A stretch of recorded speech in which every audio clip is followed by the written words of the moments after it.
할렐루야. 우리가 어렸을 때 읽은 동화 가운데 어리석은 토끼와 현명한 사자의 이야기가 있습니다. 원래 불경에 나왔던 그런 이야기인데 아이들이 읽기 쉽게 각색해서 우리가 동화책에서 읽은 내용입니다. 내용은 그렇습니다. 평상시에 하늘이 무너지면 어떻게 하나 늘 걱정하며 사는 토끼 한 마리가 있었습니다. 어느 날 이 겁만 토끼가 커다란 나무 밑에 누워 낮잠을 자는데 그만 나무 열매 하나가 쿵 소리를 내며 이 토끼 위에 떨어졌습니다. 깜짝 놀란 이 토끼, 분명 하늘이 무너진 거다 생각하고 도망치기 시작합니다. 좀 달려가니까 다른 토끼들이 묻습니다. 야, 어딜 그렇게 급히 가냐? 이 토끼가 대답합니다. 야, 큰일 났어. 지금 하늘이 무너지고 있어. 빨리 도망치자. 이 말을 들은 다른 토끼도 같이 도망치기 시작합니다. 잠시 후에 만난 사슴도 여우도 호랑이도 코뿔소도 같이 도망치기 시작하니 숲속에 일대 혼란이 일어났습니다. 동물들이 무리를 지어 정신없이 도망치는 그 앞에 사자가 나타나서 그들에게 묻습니다. 야, 너희들 왜 그러냐?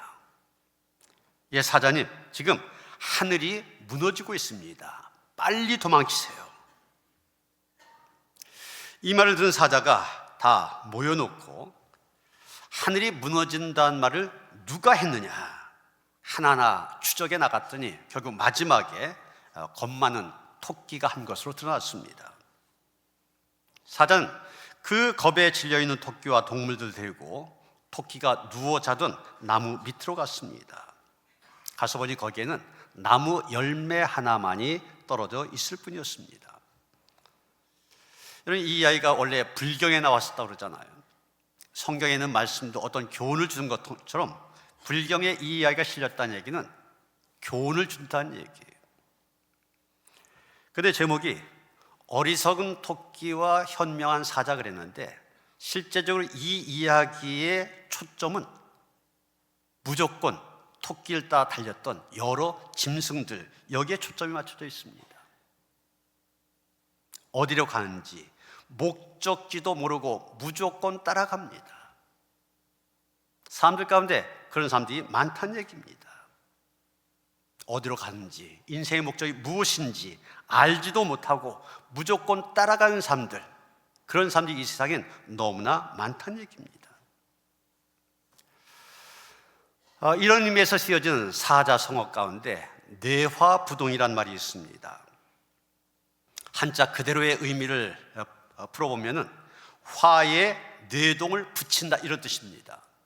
그런데 뇌동이란 말이 천둥 소리에 다른 소리가 묻힌다 이런 뜻을 갖고 있는데, 그래서 이 전체적으로 주변 사람들의 큰 목소리에 묻혀서 자신의 목소리를 내지 못하는 것을 가리킵니다. 다시 말해서 줏대 없이 남의 의견에 따라 움직이는 그런 사람을 가리키는 말입니다. 우리는 이런 모습들 우리 주변에서 많이 보게 됩니다. 정치인들 가운데 보면은 자신의 이익을 따라서 여기저기 다니는 사람이 있습니다. 철새 정치인 이런 이름을 붙이죠. 또 자신의 수익과 처지에 맞지 않는 그런 물건들 남들이 사니까 따라서 사는 사람도 있습니다. 묻지마 투자 이런 것도 있지 않습니까? 현실을 자세히 따져보지 않고 남들이 좋다고 하니까 그저 따라가는 사람들입니다. 오늘날 많은 사람들 참 열심히 살아갑니다. 아침에 일찍이나 하고 밤 늦게까지 쉬는 날도 쉬지 않고 열심히 일합니다. 그게 80년대, 70년대, 80년대 우리나라 사람들이었습니다. 여러분, 한때 우리나라 40대 사망률 세계 1위였습니다.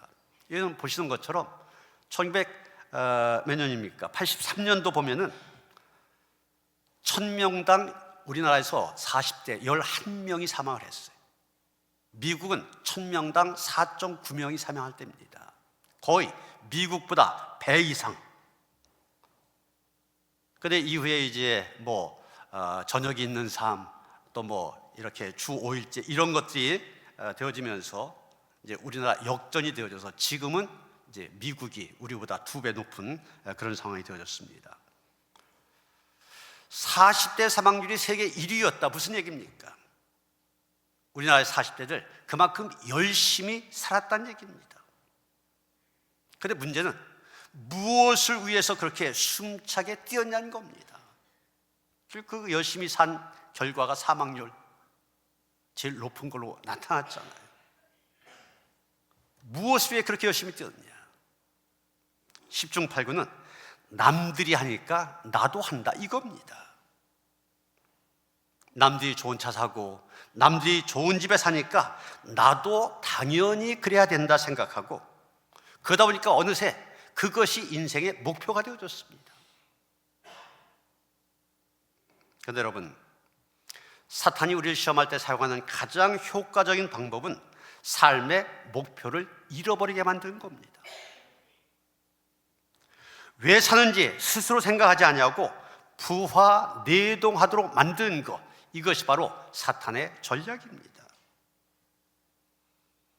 남들처럼 되기는 돼야 하는데 마음대로 되지는 않고, 그나마 목표 없이 무작정 달려가다 보니 하는 일마다 실패하게 됩니다. 실패가 거듭되다 보니 그 인생 허탈하게 됩니다. 내가 노력한 만큼 얻어진 성과가 없을 때 사람들은 지치게 되고 절망하게 되고 허탈에 빠지게 됩니다. 이게 바로 오늘 살아가는 현대인의 모습입니다. 그런데 여러분, 현대인만 그런 것이 아닙니다. 우리는 오늘의 본문 속에서 이런 허탈감에 빠져 있는 사람들을 보게 됩니다. 이 사람들 열심히 살지 않았던 거 아닙니다. 4절 보면 뭐라 하겠습니까? 우리가 밤이 새도록 수고하였을 때 그렇게 말하고 있습니다. 밤이 새도록 수고했습니다.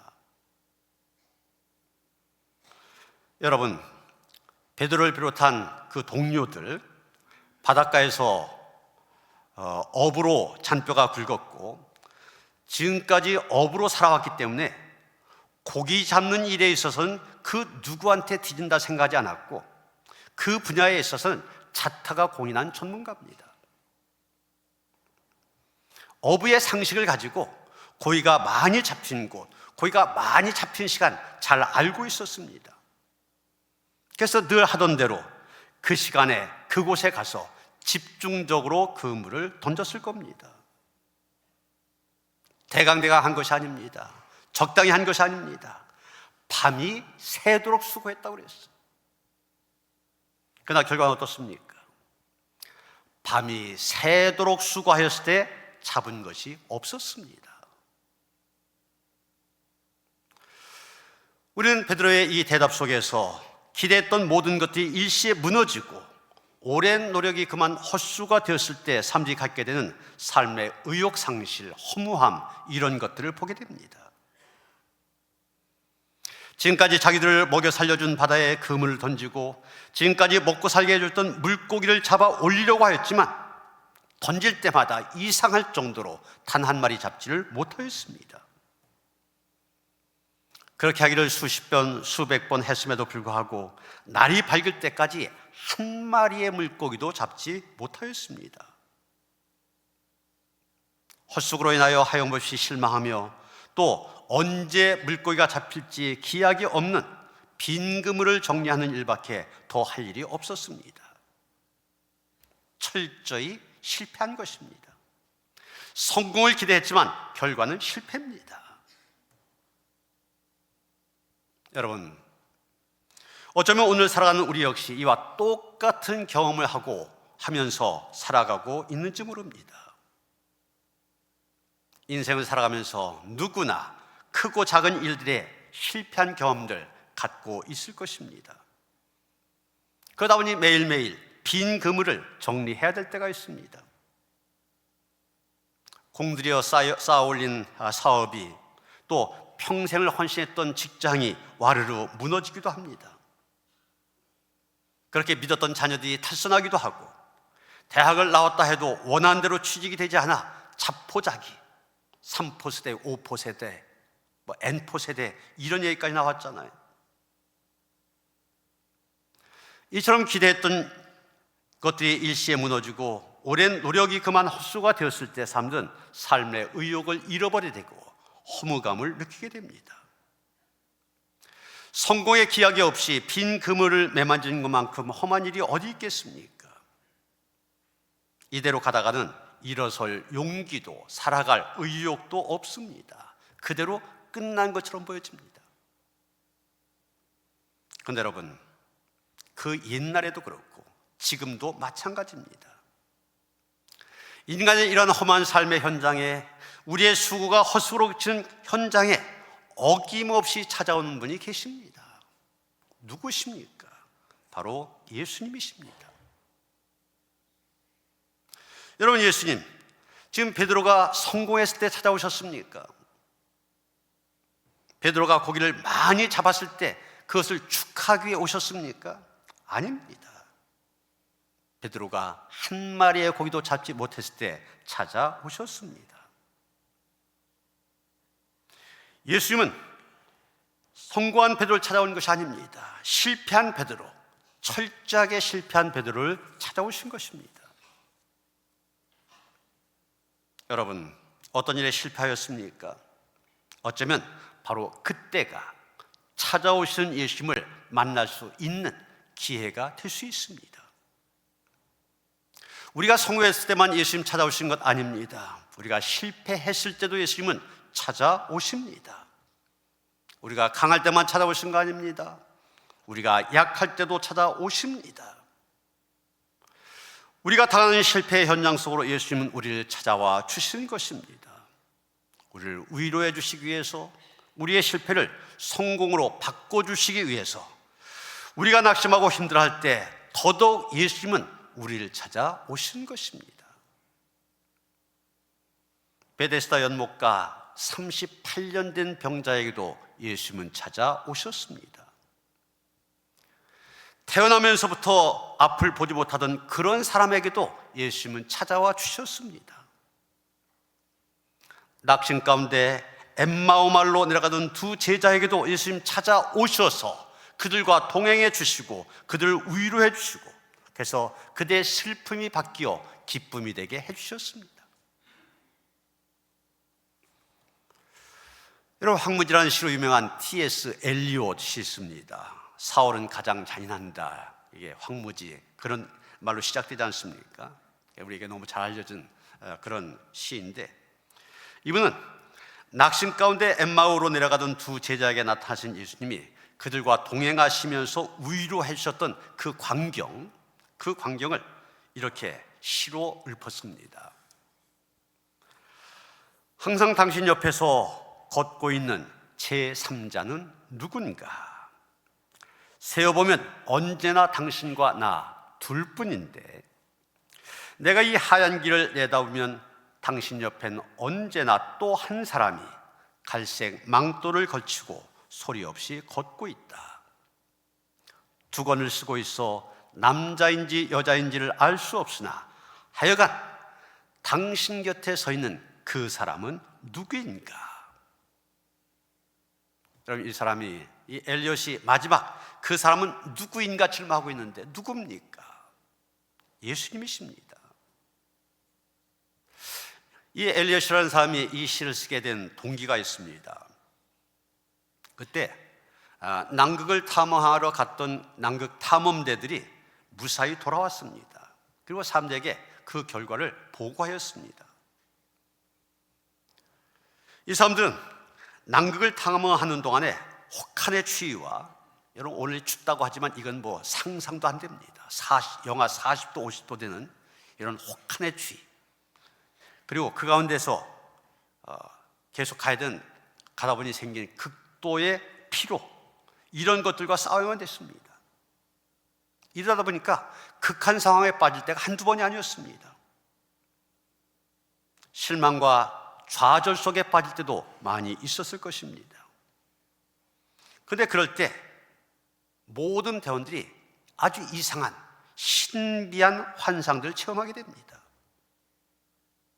거기 탐험대원들 숫자가 있을 거 아니에요. 그런데 자기들 숫자 이외에 또 다른 한 사람이 그들과 함께 있다는 사실을 환상으로 체험한 겁니다. 모두가.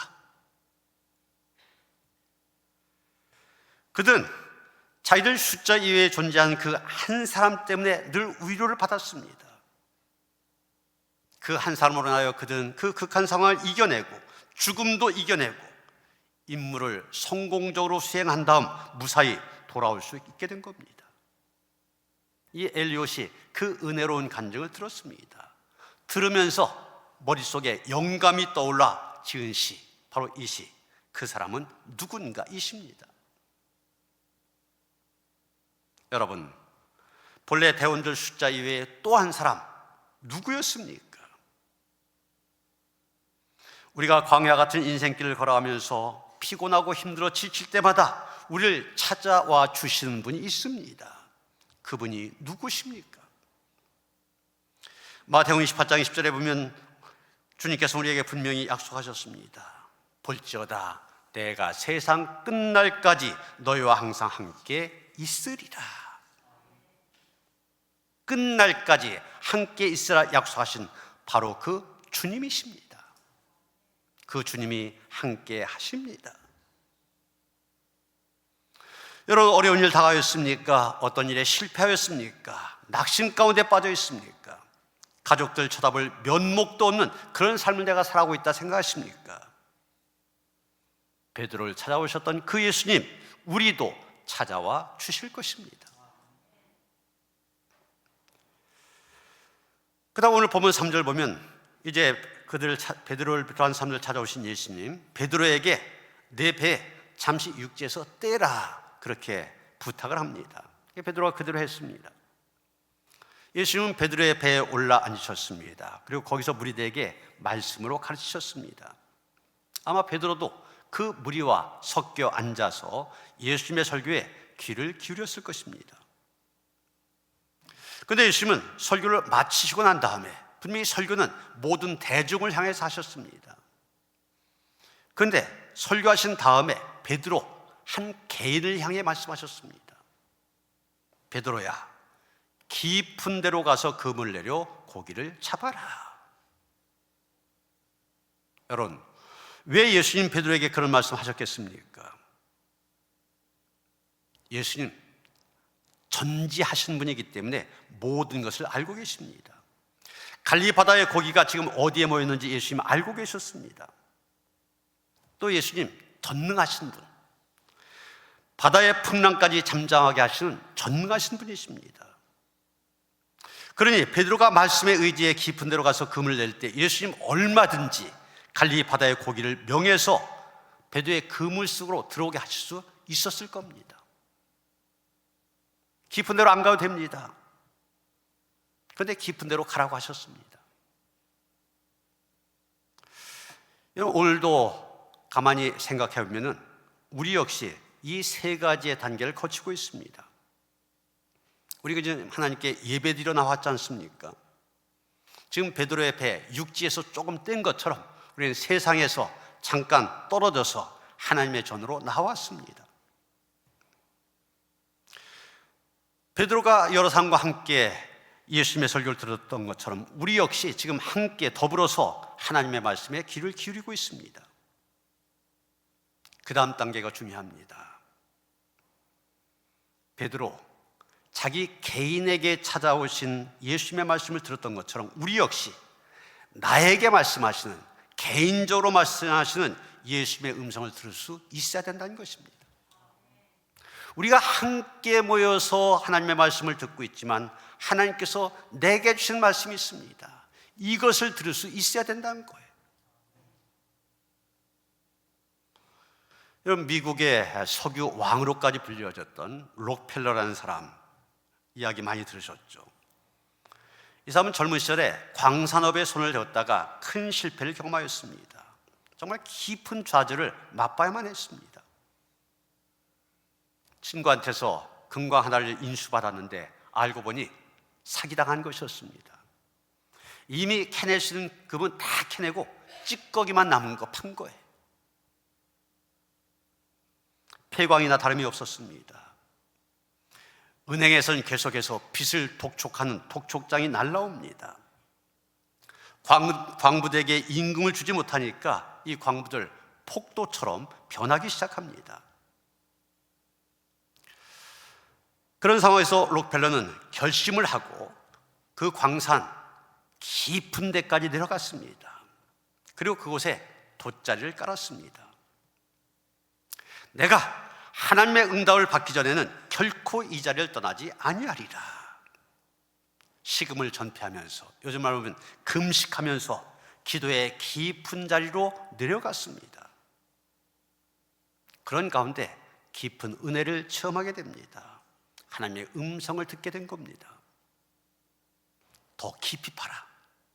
때가 되면 원하는 것을 얻으리라. 여러분, 인간적으로 생각해보면 말도 안 되는 얘기입니다. 벌써 캐낼 금 다 캐내고 그런 상황이기 때문에 아무리 깊이 들어가 봤자 더 나올 게 없습니다. 그런데 그때 이 록펠러가 오늘의 말씀을 생각하게 됩니다. 깊은 데로 가서 금을 내려 고기를 잡으라는 예수님의 음성을 들은 베드로, 그 말씀에 의지하여 그물을 내렸을 때 고기를 잡은 것이 힘이 많아 그물이 찢어지는 그런 축복을 받았던 것, 그것을 생각하게 됩니다. 그러면서 이 록펠러가 다시 일어나서 광부들을 독려합니다. 그리고 계속해서 깊이 파내려 갑니다. 한참 파내려 갔을 때 갑자기 퐁 하면서 검은 물줄기가 치솟기 시작하였습니다. 보통 땅속에 있는 지하수와는 달랐습니다. 성분을 분석해 봤더니 석유였습니다.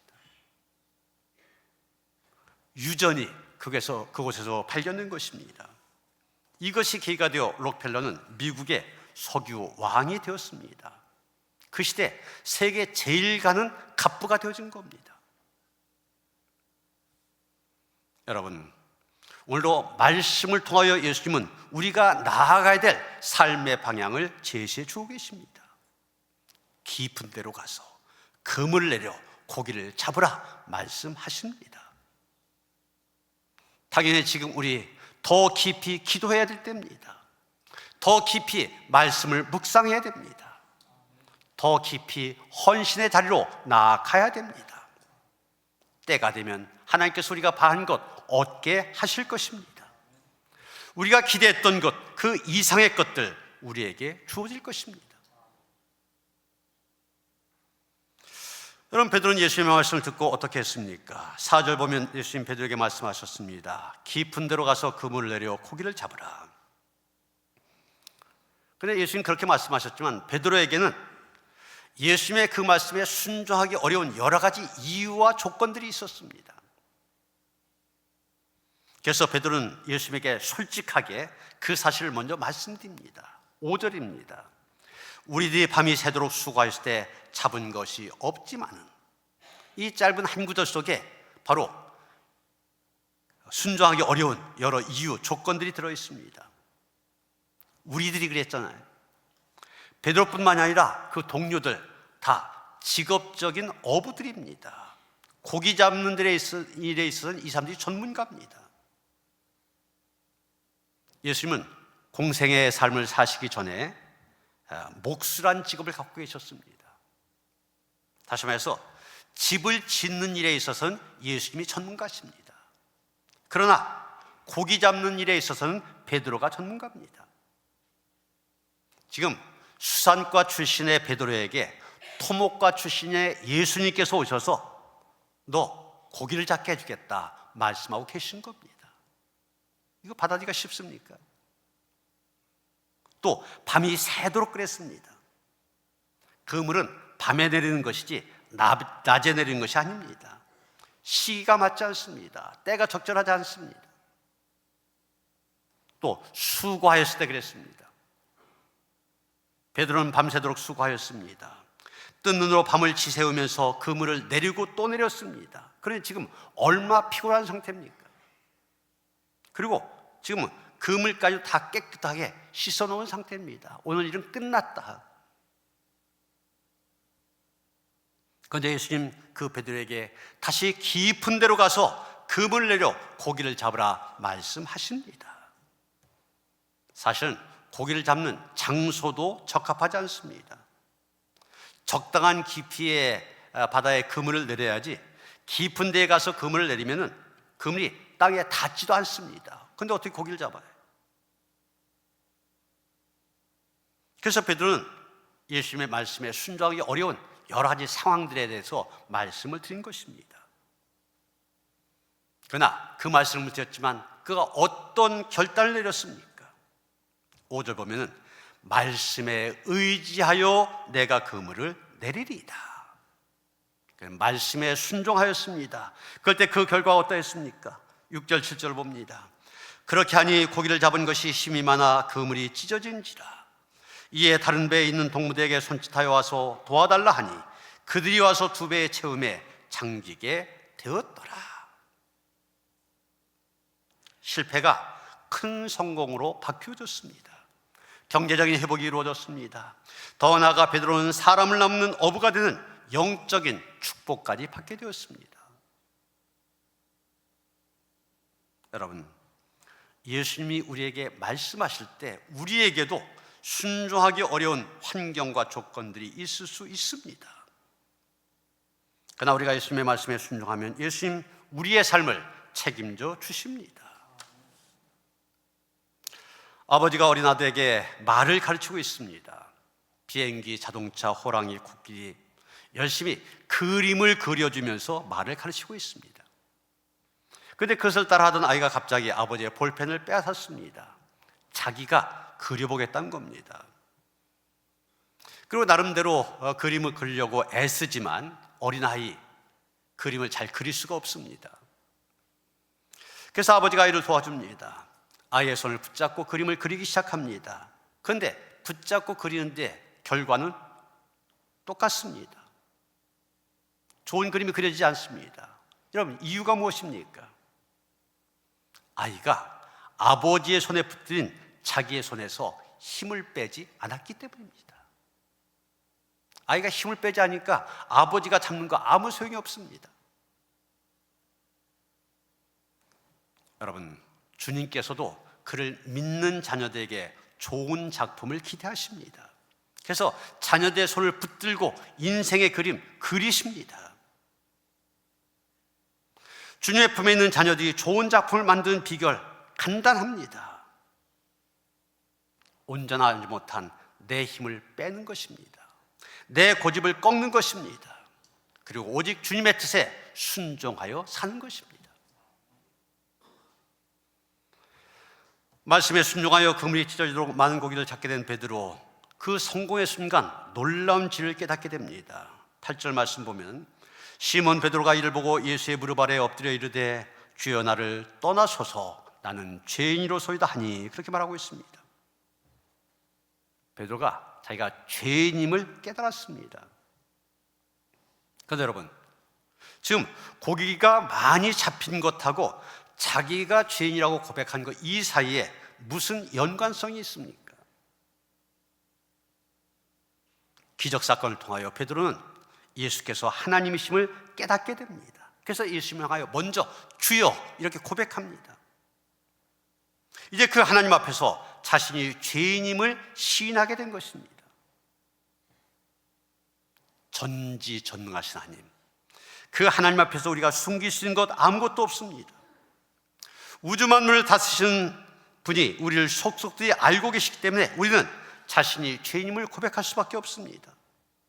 우리의 교만과 죄된 성품 주님께 털어놓고 회개의 눈물 흘릴 수밖에 없는 것입니다. 그런 베드로에게 예수님 다시 말씀하십니다. 10절입니다. 이제후로는 내가 사람을 취하리라. 고기 잡는 일 그만두고 이제 나를 따라와서 사람의 영혼을 구원하는 일에 참여하라는 얘기입니다. 한낱 고기 잡던 어부에서 남을 위하던 삶에서 이제는 주님을 위한 하나님의 거룩하신 뜻을 위한 영혼을 건지는 어부로 부르신 것입니다. 11절 보면 그들이 베드로를 육지에 대고 모든 것을 버려두고 예수를 따르니라 말하고 있습니다. 주님의 말씀에 순종함으로 축복받는 베드로, 곧이어 주님의 사명자로, 일꾼으로, 사도로 부르심을 받게 됩니다. 여러분, 자신의 직업, 그것도 평생 하던 일 하루아침에 바꾼다고 한 것 결코 쉬운 일이 아닙니다. 평생 어부로 살았던 베드로가 바다를 떠난다고 한 것 대단한 결단입니다. 그것은 전적으로 남은 생에 주님을 위해 헌신하겠다는 뜻입니다. 주님께 자신의 전생에 맡기겠다는 뜻입니다. 맡겼을 때 어떤 결과가 나타났습니까? 위대한 사도 베드로가 되어진 것입니다. 이런 베드로가 위대한 사도가 되어 얼마나 큰 역사 보여주었습니까? 지금도 로마에 가면 베드로 성당이 있는데 얼마나 웅장하고 아름다운지 모릅니다. 거기엔 베드로의 무덤과 유물들이 보존되어 있고 전 세계 수만 관광객들 가득 찬 곳이 되어 있습니다. 갈릴리 저 촌구석에서 고기나 잡던 무식한 어부, 예수님이 부르실 때 무조건 순종함으로 역사상 이렇게 높이 추앙받는 사람 없을 정도의 그런 삶이 되어진 것입니다. 모든 것을 버려두고 예수를 따른 그 결과입니다. 사랑하는 성도 여러분, 우리 모두가 베드로처럼 실패의 현장을 찾아오신 예수님, 그 예수님을 만남으로 인하여서 만났을 때 그분을 주님으로 고백하고 그분을 따름으로 실패의 인생이 아니라 성공의 인생, 어둠의 인생이 아니라 빛의 인생, 저주의 인생이 아니라 축복의 인생을 살아간 그런 성도들 되어주시기를 주님의 이름으로 축원합니다.